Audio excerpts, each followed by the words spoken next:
Hello friends, welcome to श्रीव्याज blog. आज आपण बनवणार आहोत साऊथ इंडियन स्टाईल सांबर. कालच्या व्हिडिओमध्ये आपण इडली बॅटर परफेक्ट कसं बनवायचं ते पाहिलं. तर आज बनवणार आहोत आपण सांबर. त्यासाठी आपण 3 डाळी स्वच्छ पाण्याने धुवून कुकरला लावून घेतल्या आहेत. डाळीमध्ये आपण तूर डाळ, मूग डाळ आणि मसूर डाळ घेतली आहे. एकीकडे आपण शेवग्याच्या शेंगा घातल्या आहेत उकडायला.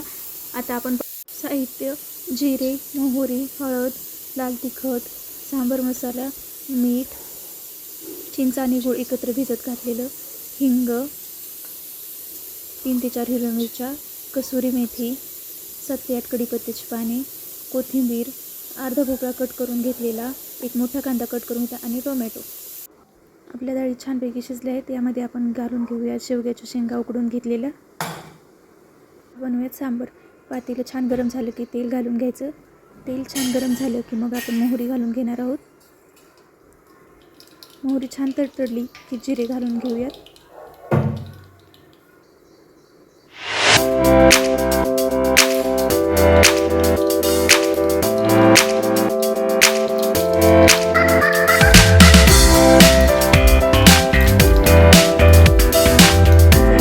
कांदा आपण कट करून घेतलेला तो ॲड करून घ्यायचा.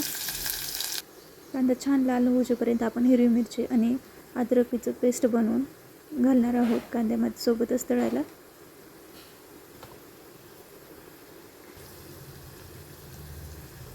कांदा, हिरवी मिरची आणि अद्रक लसूणाची पेस्ट छानपैकी तेलात परतून घेतल्यानंतर कांदा थोडंसं ब्राऊन झाला की मग आपण टोमॅटो ॲड करणार आहोत.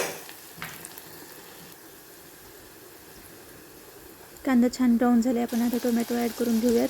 त्यासोबतच कढीपत्त्याची पाने, कसुरी मेथी आणि लहान कट करून घेतलेला भोपळा 7 ते 8 मिनिटे तेलामध्ये छान वाफवून घ्यायचा.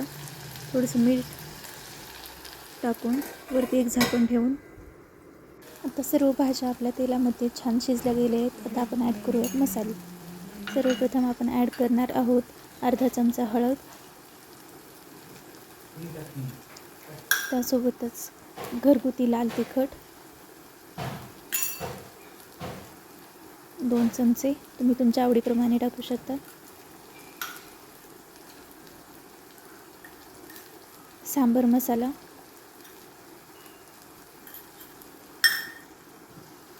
सर्व एकत्र मिक्स करून घेतलं.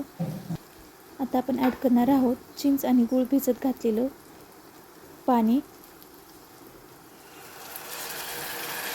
ते टाकून सर्व एकत्र मिक्स करून आता आपण प्रकारे आपलं सांबर बनवून तयार आहे. पाहिल्याबद्दल धन्यवाद.